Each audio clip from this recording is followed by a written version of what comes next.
My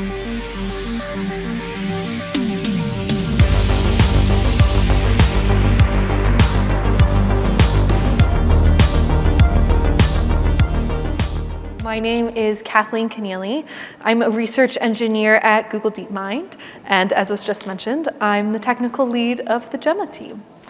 Before I get started, I just wanted to say how awesome it is to get to be here with you all today. When we were building Gemma, our North Star, the thing we were most excited about was building something to empower and accelerate the amazing work being done by the open source community. And since we launched our first models in February, I have been absolutely blown away by the incredible projects and research and innovations that have already been built on top of Gemma. So I'm particularly excited to be here with so many developers today, and especially delighted to unveil the latest advancements and additions to the Gemma model family. So without further ado, we'll get started. As many of you probably know, Google has been a pioneer in publications of AI and ML research for the past decade, including publishing some of the key research that has sparked recent innovations we've seen in AI. Research like the Transformer, Sentence Piece, BERT, to name a few. Google DeepMind has really continued this tradition and is actively working to share our research for the world to validate and examine and build upon. But Google's support of the open community for AI and ML is not just limited to publishing research. We've also been doing work to support ML across the entire technical stack for a long time, from hardware breakthroughs of TPUs, which I imagine is especially relevant for this crowd and this track, all the way to an evolution in ML frameworks from TensorFlow to JAX. Throughout all of this, open development has been especially critical for Google. Our ability to collaborate with the open source community has helped us all discover more, innovate faster, and really push the limits of what AI is capable of. So this long history of support of the open source community leads us to today and to Google's latest investment in open models, Gemma. Gemma is Google DeepMind's family of open source, lightweight, state-of-the-art models, which we build from the same research and technology used to create the Gemini models. I'm so sorry, I think that's my phone going off during this talk. Please feel free to rummage through that bag. Wow, lesson learned that even the speaker needs to remember to silence her cell phone. All right, back to Gemma. There are a couple of key advantages of the Gemma models that I want to highlight today. The first is that Gemma models were built to be responsible by design. I can tell you from personal experience that from day zero of developing a Gemma model, safety is a top priority. That means we are manually inspecting data sets to make sure that we are not only training on the highest quality data, but also the safest data we can. This means that we are evaluating our models for safety, starting with our earliest experimentation and ablations, so that we are selecting training methodologies that we know will result in a safer model. And at the end of our development, our final models are evaluated against the same rigorous state-of-the-art safety evaluations that we evaluate Gemini models against. And we really do this to make sure that no matter where or how you deploy a Gemma model, you can count on the fact that you will have a trustworthy and responsible AI application. No matter how you've customized Gemma models, you can trust that it will be a responsible model. Gemma models also achieve unparalleled breakthrough performance for models of their scale, including outperforming significantly larger models. But we'll get to more on that very shortly. We also designed the Gemma models to be highly extensible so that you can use a Gemma model wherever and however you want. This means they're optimized for TPUs and GPUs, as well as for use on your local device. They're supported across many frameworks: TensorFlow, JAX, Keras, PyTorch, Ollama, Transformers. You name it, Gemma is probably there. And finally, the real power of the Gemma models comes from their open access and open license. That's what's powerful about Gemma. We put state-of-the-art technology into your hands so you can decide what the next wave of innovation looks like. When we decided to launch the Gemma models, we wanted to make sure that we could meet developers exactly where they are, which is why Gemma models are available anywhere and everywhere you can find an open model. I will not list all of the frameworks on this slide, but this is only a fraction of the places where you can find Gemma models today. This means you can use Gemma how you need it, when you need it, with the tools that you prefer for development. Since our initial launch back in February, we've added a couple of different variants to the Gemma model family. We, of course, have our initial models, Gemma 1.0, which are our foundational LLMs. We also released shortly after that CodeGemma, which are the Gemma 1.0 models fine-tuned for improved performance on code generation and code evaluation. And one variant that I am particularly excited about is Recurrent Gemma, which is a novel architecture, a state space model that's designed for faster and more efficient inference, especially at long contexts. We've also updated all of these models since their initial release. We now have Gemma 1.1, which is better at instruction following in chat. We've updated CodeGemma to have even more improved code performance. And we now have Recurrent Gemma at not only the original 2B size, but also at a 9 billion parameter size. So there's a lot going on in the Gemma model family. And I'm especially excited to tell you about our two most recent launches.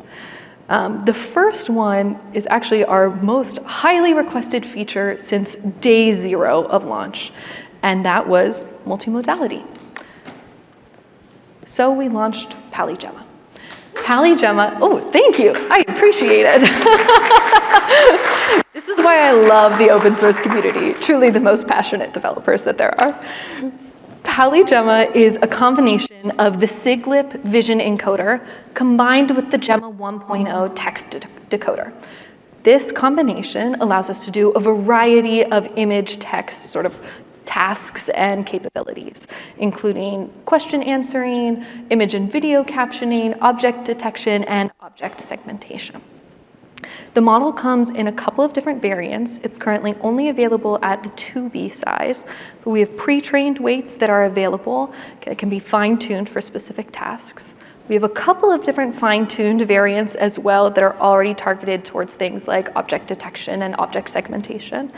And then we also have transfer checkpoints that are models that are specialized to target a couple of academic benchmarks. Up until this morning, that was our latest release, but I'm very excited to be here today with you guys because it is Gemma v2 launch day. Woo! Wow, thanks.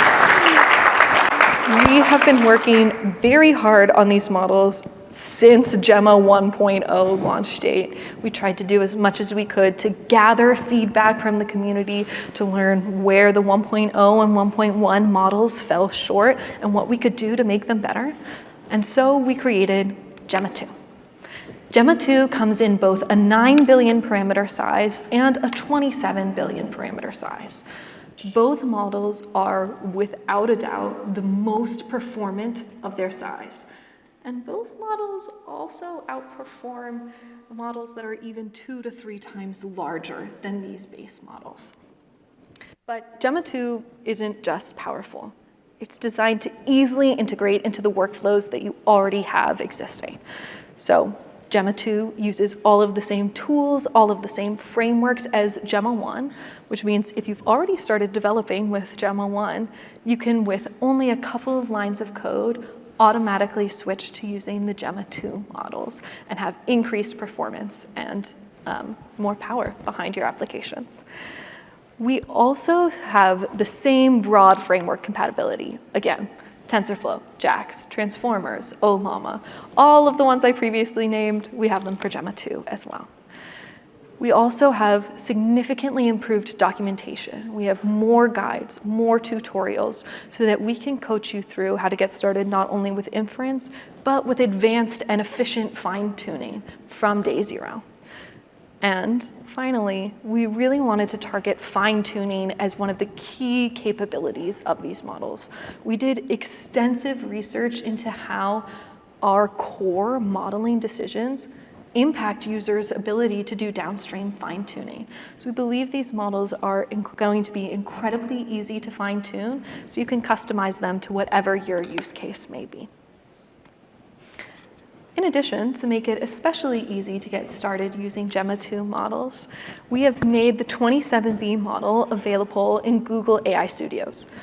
This means you can go to the AI Studio homepage and select Gemma 2 now, if you wanted to, and start playing around with prompts right away. You shouldn't have to do anything except come up with an idea for how you want to push the limits of our model. I'm especially excited to see what you all end up doing with AI Studios and Gemma. And we have a couple of different ways for you to let us know what you're building, which I'll get to down the road. But if you have ideas, I'll be here all day and want to hear what you're doing with the Gemma models. But let's dive a little bit more into performance. We are incredibly proud of the models that we've made. As I mentioned, they are, without a doubt, the best, most performant models of their size, and are also competitive with models 2 to 3 times larger. So our 27B model has performance in the same ballpark as Llama 3 70B, and outperforms Grok models on many benchmarks by a fairly significant margin in some cases. But I think academic benchmarks are only part of the way that we evaluate Gemma models. Sometimes these benchmarks are not always indicative of how a model will perform once it's in your hands. So we've done extensive human evaluations as well, where we find that the Gemma models are consistently, heavily preferred to other open models, including larger open models.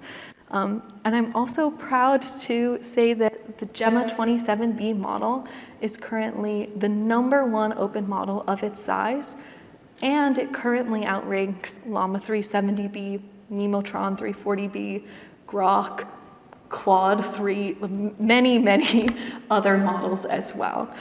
Thank you. Wow, you guys are very supportive. I appreciate it. The only other open model of any size that outperforms the Gemma 27B model is the E large model on LMSS. So we expect that you should have some fun playing around with it, especially for chat applications. We found in our evaluations that the Gemma 2 models are even better at instruction following. They're even more creative, they're better at factuality, better all around than the Gemma 1.0 and 1.1 models. The other important thing that I want to make sure to highlight from our most recent launch is the Gemma Cookbook. The Gemma Cookbook is available on GitHub now and contains 20 different recipes ranging from easy to very advanced applications of how to use the Gemma models. And the thing that I am most excited about is the Gemma Cookbook is currently accepting pull requests. So this is a great opportunity to share with us what you're building with the Gemma models, and so we can help share it with the rest of the world. And of course, I have to say, we also wouldn't mind if you started the repository. Go take a look and tell us what you're building with Gemma. So there are a couple of different ways you can get started with the Gemma 2 models. Of course, I just mentioned the cookbook. You can also apply to get GCP credits to accelerate your research using Gemma 2. We have a lot of funding available to support research. I would really encourage you to fill out an application regardless of how small or big your project is. We also, as I mentioned, have significantly improved documentation. We have many guides, tutorials, collabs across every framework so you can get started doing inference, fine-tuning, and evaluation with the Gemma 2 models. You can download them anywhere open models are available. And please chat with us on Discord or other social media channels so we can learn more about what you're building. And that's about all from me today. I am so excited to see what you all build with Gemma. I have been working on this project for almost 2 years now, and started working on this project because I, as a researcher in academia, was disappointed to see how far behind open foundational LLMs were compared to the rapid improvements we were seeing in proprietary models. So this is something that's very near and dear to my heart and that I wish I had had when I was actively part of the open source community. So I'm very excited to see the projects and the research that you all do with these models. Please engage with us on social media, on GitHub, on Hugging Face, here at the event, and let us know what you think of the models. Let us know what you think we can do better for next time.